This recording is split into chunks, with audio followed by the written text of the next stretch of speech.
I do believe in the power of the written word, and I do believe in the power of books. I mean, I think, look, a good book can change your life. It can give you ideas. It can make you a better person. Hi, I'm Doug Page, and you're entering A World Gone Good.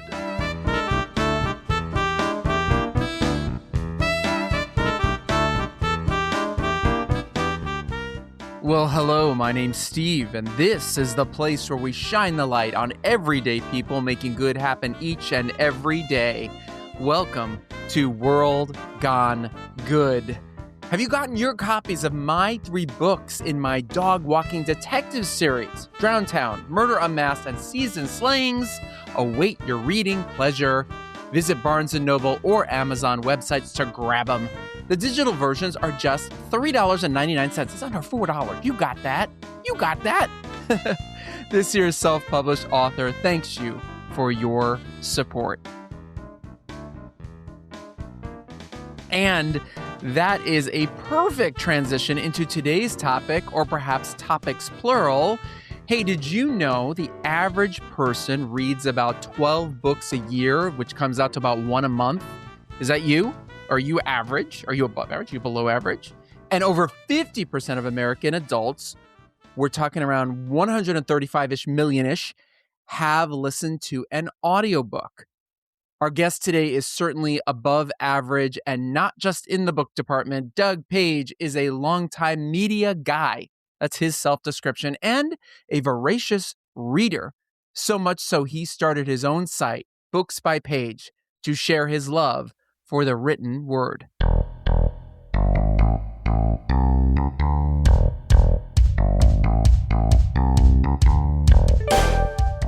Well, today we have a guest with us who I met through my very dear friend, Wendy Miller. Shout out to Wendy Miller, who's been on the show 3 times.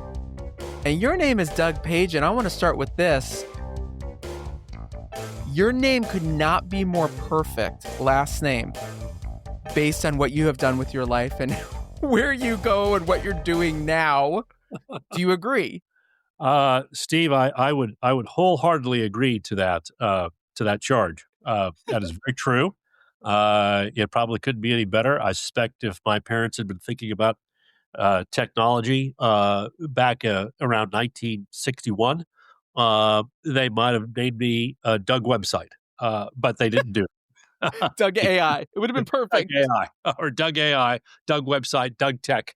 But instead, I have this somewhat, you might say, antiquated name dating back, I don't know, 14th, 15th century, Doug Page. So it is what it is. But yes, it doesn't get any better than that. That's true.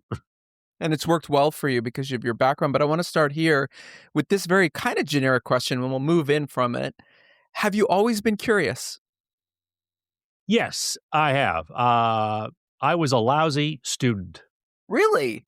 In school. Yeah, I was terrible. I mean, I was one of these kids who, I didn't like math. I didn't particularly like science. And I didn't really like organized instruction when I was growing up. Let's say, K through 12. And when I got into high school, what I enjoyed more was doing research. So when the teacher would assign a paper or something of that nature, for example, I really thrived on those things because it was independent study. I could dig wherever I wanted to dig and go. And those were the things, that was really my strong suit. I had more fun doing that than sitting in the classroom and saying to myself, when is this going to end? Now, that wasn't true in my history classes. I really enjoyed those. I thought those were a lot of fun. I was always a very curious kid about history. Some English classes, to be fair, were interesting depending on what we were reading at the time. That could be interesting. Some of them were not. If you wanted to go off and do the fine rules of grammar, oh my God. I remember in the 8th grade. My 8th grade teacher so we all sat toward the front, one side of the room, and the clock for the classroom was behind us. Okay, and he had put up a sign. It was very clever. Time will pass. will you? Oh, God. You couldn't do that today. I mean, my God, you'd hurt somebody's feelings. Isn't that funny? And how sensitive we've all become. Yeah. But, speaking of something you talked about, so there is a drive with your curiosity, and what drives you? Yeah, it's a good question. I mean, I guess the drive is to find out the truth. I mean, any journalist is out to, I mean, good journalists, I think. I mean, I don't know all journalists, but good journalists are out to find the truth. And I kind of hate the term journalist because the term journalist to me sounds like you're trying to do higher math. I'm not trying to do higher math. I'm trying to find out when I'm on a story, writing a story, I'm trying to find out how this is going to affect, you know, John and Joan Q. Public, the average person, who's got a job and just trying to make ends meet, and how this policy or that policy might impact them. And so I prefer the term reporter because the journalism thing comes about, I think, in some ways as a result of Woodward Bernstein and the downfall in Watergate, the downfall of Richard Nixon. Where are It they now when we need them? y Continue. Yeah, yeah, where are they now? Well, there are still people doing good journalism out there. I mean, Oh, they're of course, of course. but I mean, it's a different kind than it was, certainly, back then. But, you to me, you've got to be curious. You have to be, you have to be curious. I mean, it's if you're not curious about what's happening or how it's going to impact somebody, why should you be in this business? I mean, I'll tell you an interesting story. One of the more interesting stories I covered once, it was I was working for UPI, United Press International, way back, as a college student, in between. It was the summer of '83. So that summer, and you know, I did covered a lot of the cops, the shootings and things going on with the police. And somebody came in about there had been a shooting, in the middle of the night, which was sort of par for the course in New York and probably any big city too as well, really. And so I call the police officer who's the chief information officer or one of the chief information officers, and I just say, like, so what happened here? He said, well, guy got shot. This was the weapon we think was used. He was hit in the neck and he died. I said, okay. Uh, why did he get shot? I mean, why did he get killed? What happened here? He said, well, he said, here's how the story went. He said, this lady calls for a cab. The cab driver shows up and gets killed. And he said, the reason she got killed was because she had been having an affair with a driver at this particular cab company. And so when she called for the cab, she asked for that particular cab driver. Well, that particular cab driver was off that night, so they sent somebody else, but her husband, didn't know that, so he sees the guy get out of the cab, and he shoots him right in the head, practically at point blank range. Um, so that's a terrible story, but, you've gotta be curious enough to ask that question, otherwise you have a story goes out and says, "A guy got shot." Well, why did the guy get shot? It's the who, what, where, when, why, and how. Those kinds of questions have got to be answered all the time in any given story. And sometimes they're not because people refuse to release information uh, due to any sort of number of reasons. I mean, sometimes there are sensitivity issues. You don't have next of kin, for example, those kinds of things, or they might be hiding something. I mean, that never happens in a democracy, right? Right. But what you're talking about is important here because with your background, as many years as you've been a journalist, as many years as you've been a reporter, as many years you've been a writer, there's been a shift from what you just talked about from facts to opinions. And I wanted to get your take on that. How do you see that it's changed? Obviously, duh, we see it's changed. But how do you see yourself in that world previous to now? Well, I sort of grew up in this business. I was born into this business. My dad started his career at UPI as a reporter in the Des Moines, Iowa bureau, and he went through the ranks and he became the general manager, the number 2 executive of United Press International in about 1975. So I grew up, in this business. I met a lot of reporters and a lot of editors at UPI. and a lot of other people who worked at UPI while I was growing up. And, if there's any one thing you ever learned in wire service journalism at the time, in the 1970s, the 1980s, I would say up through the 1990s, which was this, you would never, ever, ever, ever, ever, ever, ever, so help you God, ever express your opinion in a story. Now, not to say that that couldn't happen.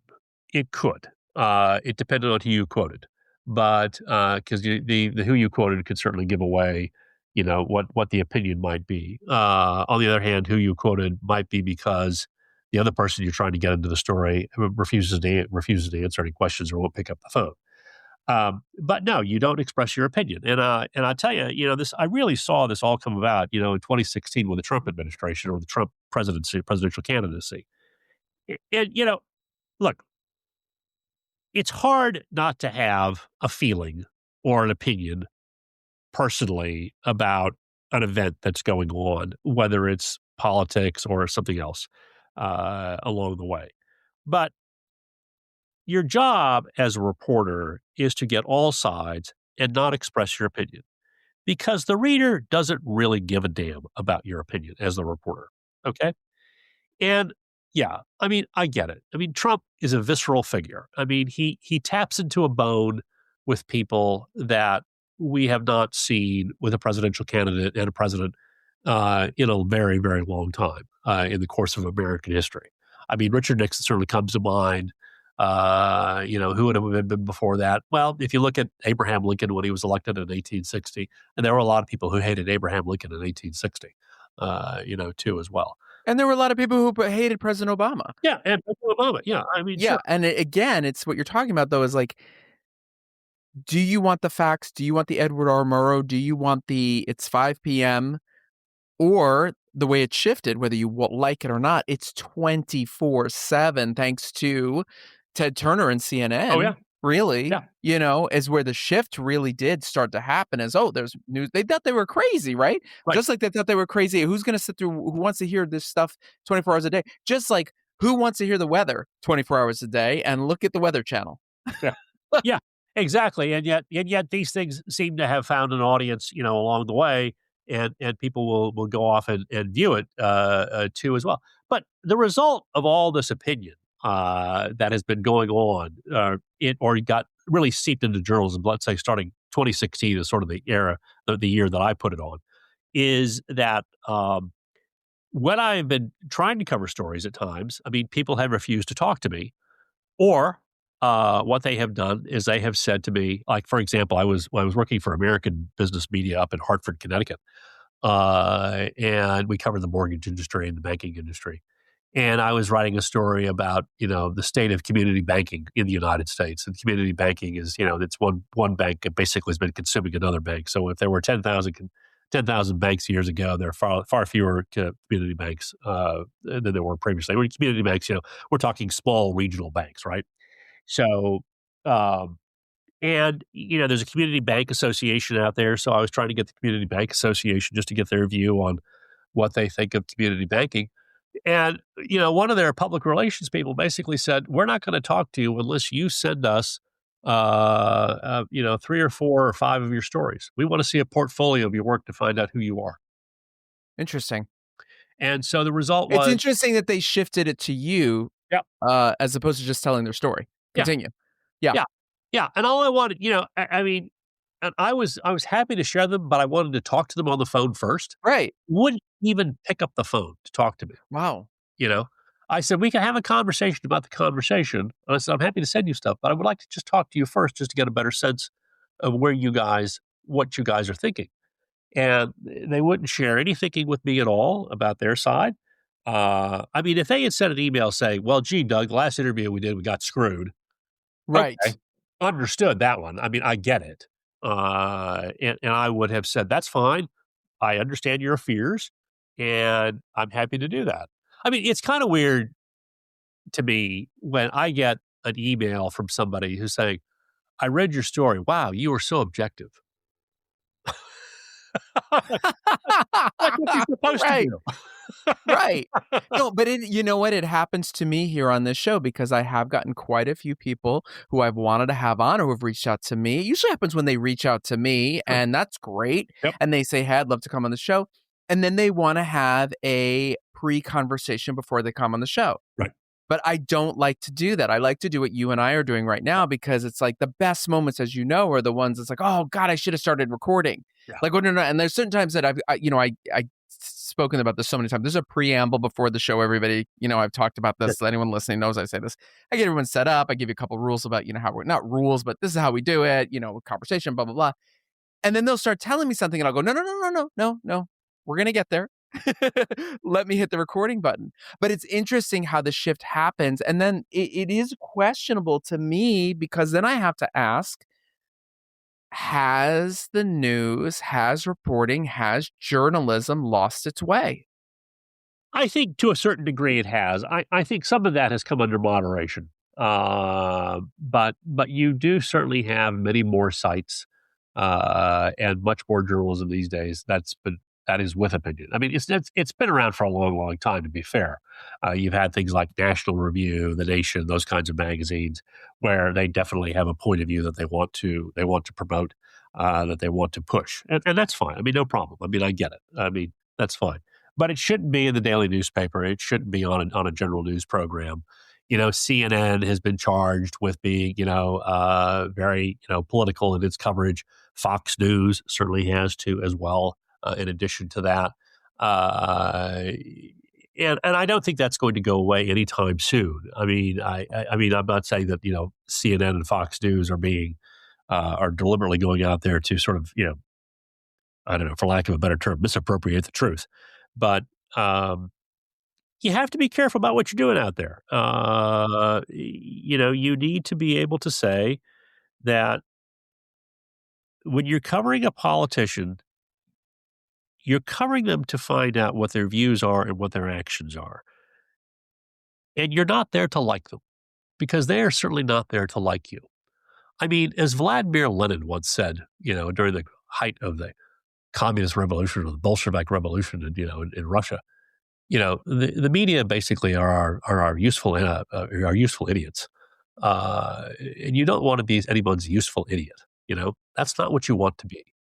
You want to find out what the story is, and then you want to have contacts out there who can tell you, well, this policy is good for this reason, and here's the risk for that reason, and that kind of thing. Someone who can obviously, give a honest critique about what's there. Well, let's shift over here because I have a quote from you. I am a longtime media guy, says Doug Page, with a passion for books. Yeah, that's true.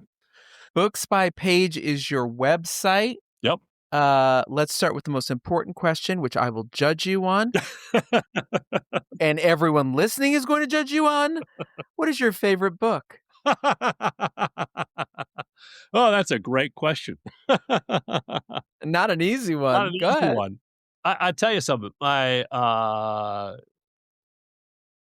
think about the first novel I probably really enjoyed reading as a kid when I was in high school. Somerset Maugham of Human Bondage. There was something about that book that just gripped me. I don't know what it was, but it was a book I read and I just fell in love with it. I really enjoyed it. And I've read a few of Somerset Maugham's short stories too as well. But that book probably gripped me a lot. Other books that I've really enjoyed, Jack Kerouac, On the Road. Probably because I spent so many days on the road when I was working for Tribune Media Services and UPI, calling on clients and going all over the country. But those are two books that sort of stand out for me quite a bit. But there are a host of others. I mean, I've read a lot of history books because I was a history major in college, and just to this day, I mean, I still read them. In fact, I was with this website, Books by Page. Of course, I'm buying books all the time, and I'm looking at I was looking at the floor the other day in my office, and I was like, Jesus Christ, I got a lot of books.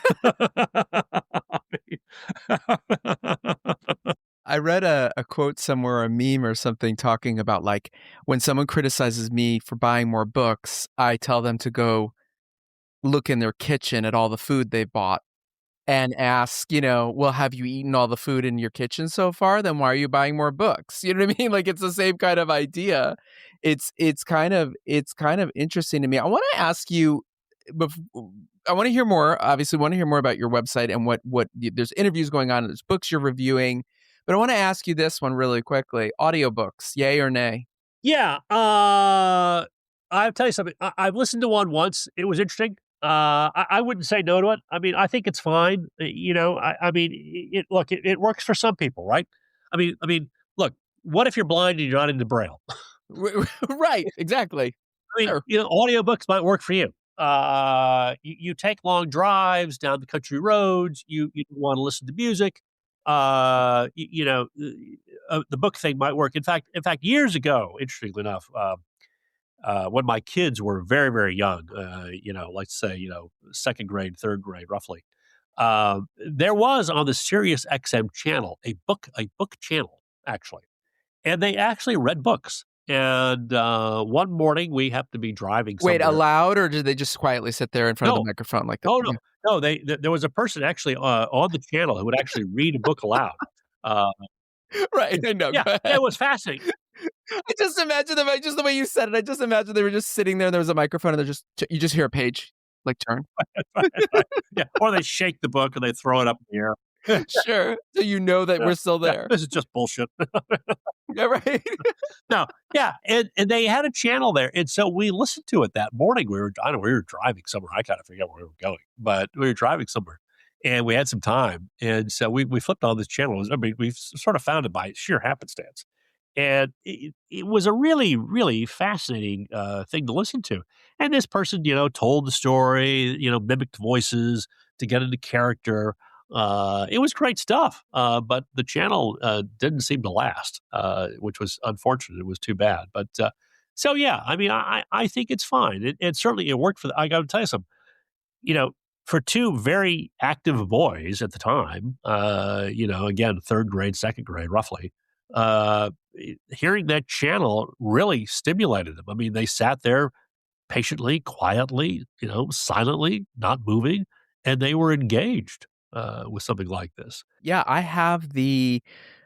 still have the copy of Tales of a Fourth Grade Nothing by Judy Blume with the cover completely torn off, because it's so old. I still have that copy of that. My brother would read that. He'd finish it, I'd go start it again, and he would do it. He'd read all the voices for me, and Peter and Fudge and Turtle the dog. I can't believe I remember all this stuff. Yeah. And, but it has an impression on you. And speaking of which, going into your website and your passion of books and sharing them, how do you decide what books you're choosing to share? Are they things that you're reading? Or are they things that publishing companies are coming to you and saying, hey, we want to be on your site, et cetera, et cetera? So far, it's other reviews that I'm reading, other books I'm coming across. I mean, I spend a lot of time on the Barnes and Noble website. I spend a lot of time on Amazon, since those are the 2 big retailers, for books. Sometimes it might be, just through reading other articles and you find out about a book that was published a few years ago, for example, and you say, "Oh, that would be kind of cool. Maybe we should go take a look at that one and maybe get that reviewed again or something like that," even though it's been out there for a while. So it's sort of happenstance by how the books get chosen. I mean, we're looking for new books, things certainly that have been published, let's say, in the last 18 months. But it's interestingly enough, I've got a lady reviewing a book that was written 5 years ago called The Ride of Her Life. The Ride of Her Life is about a lady who lived up in Minot, Maine. It's a true story. She was 63 years old. She'd been diagnosed with cancer, told she had 2 years to live. Uh, we're talking, Minot at the time in the 1950s, pretty rural, not very well developed. I suspect maybe it's somewhat that way today, although I don't know. And she sort of throws caution to the wind and says she's always wanted to see California. And she walks out of town on a horse with her dog. So, Wow. and lo and behold, she makes it across the country. There's a lot of mishaps along the way. The Associated Press at the time finds out about it, turns it into a bit of a news story. She becomes a bit of a celebrity before she gets out to California. I think it took her somewhere between 18 to 24 months to get out there, as I recall. And if you think about it, it's sort of a modern day. Well, the book was written in 2020, but written by an author by the name of Elizabeth Letts. In many ways, it's sort of another version of On the Road by Kerouac. Just a very, very different version of it. This is a lady who, instead of being in a car, rides her horse across country. And it's a fascinating, it's a wonderful, heartwarming story. You can't help but to love it. And she showed a lot of gumption. I mean, we're talking about someone who is very rural. Stopped school. I don't know, around the sixth, seventh grade. You know, hadn't had an easy life, and everybody in her family is dead. She's like the lone survivor, and she's kind of like, you know what? It's now or never. So you still believe in the power of books and the power of the written word? Absolutely. I do believe in the power of the written word, and I do believe in the power of books. I mean, I think, look, a good book can change your life. It can make you a better person. It can give you ideas. I mean, I interviewed a guy, a Harvard professor, business B school professor, Ron J. Galati, written a book, about being bold in the workplace. And that book came to me from my fiance, Beth. I read the book and I thought, yeah, you're right on. You've got to be bold in the workplace. You've got to take a chance. You've got to throw the dice. You got to take a risk. You could talk yourself into it. You could talk yourself out of it. But if you don't do anything, you're stuck where you are. If you do something, you never know where you might go. I love that. We close these shows with 3 questions. I'm going to ask some of you. They're very simple. Don't panic. Question number 1 is the easiest one. Where do people find you? Where do they find your website? And how do they learn more about the importance of reading, which they already know? Booksbypage.com is always available. It's open 24/7. I can tell you that much. We never close. And so that's where the site is. If they're curious to read more about my crazy views and thoughts, they can certainly go to my blog, which is called itsfourthandlong.com. Like in the football, it's fourth and long, which means usually it's a desperate situation. That's always kind of a fun thing to do there. I blog about all sorts of things. I wish I could tell you I had a political point of view that I could really live with, but these days I just sort of keep my politics to myself because we have enough of them being shared. We're fine. Yeah, exactly. Exactly. But there's that. And, but it's fourth and long is fun. And I'm sorry, what was your second question? I'm sorry, Steve. Haven't asked it yet. We're going to go to it right now. Okay. That you're good to go. The second question is this: who inspires you? Who inspires me? God, that's a great question. I think I've been inspired by a number of people over the course of my career. Certainly my mother was very critical in my life. She, when I would come home with a bad report card, she never gave up on me. She was very, very critical to my success. And she always said I could be better than I was. And I listened. My father too, as well. They were two very, very, very much opposite people. My dad was he was the news guy. He was the man of the house. He went out there, making the money. And he taught me much professional skills. My mother, on the other hand, taught me all the personal skills. And so in many ways, I mean, when I think about my personality, it's a real combination of both of them in many ways. But one of the things I think that she really taught me more than anything else was that you had to talk to people sincerely and honestly, and if you did that, you would be better off. And then she also said, you've got to learn how to read emotions. You've got to understand your own. You've got to read your own, and you've got to read other people's emotions too as well. Look in their eyes, see what they're doing, watch how they dress. What do they say? What are the words they use? How do they act? Monitor the behavior. I mean, between the two of them, a mother from Charles City, Iowa, a father from Springfield, Illinois, it was they were very much, down to the earth people when I was growing up, and then when my brother was growing up too as well. And the final question is not a question. It is a statement to finish. It's how we close every single show. You can do anything you want with this. Wherever you want to go with it, we're going to take it. Goes like this. Tell me something good. Most recently, one of the things I have been very, very proud of is with a group of people at a church that I'm a member of, is that, we have been very much involved in trying to restock the shelves of food pantries in Fairfield County, Connecticut. Not all of them, but some of them. And this year, in 2025, we collected nearly 16 tons of food and grocery product donations, which is up 40% from where we were in 2024. And we stocked the shelves of about six food pantries.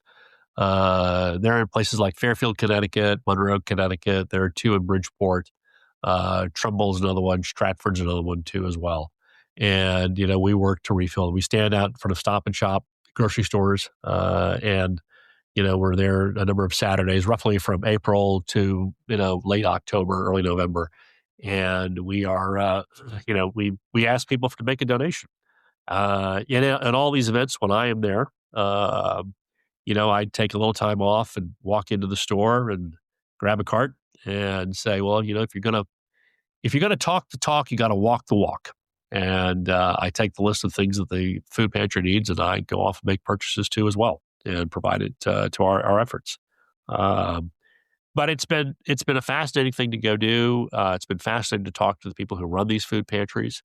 It's a real eye opener. I mean, we don't think about food insecurity probably all that much, except around the holiday season. We get to Thanksgiving, you get to Christmas, Hanukkah, you get to Easter, maybe you get to July 4th, and this might be one of the times you sort of think about, food insecurity.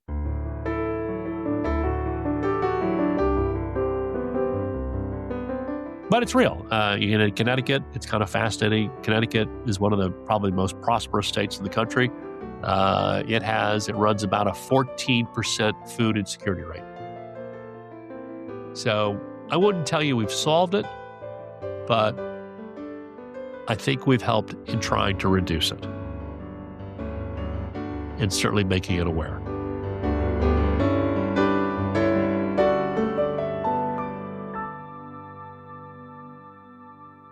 Thank you, Doug, for sharing your good. And now, my good friends, it's time for us to take one of our well-deserved good breaks. We will be back with all new episodes very soon. I promise you that. Until then, why not catch up on some of the ones you may have missed? There are 240 other episodes plus bonus content awaiting your listening pleasure. And let me just say this, they are all good. We'll return with new episodes in just a few weeks. Until then, be good.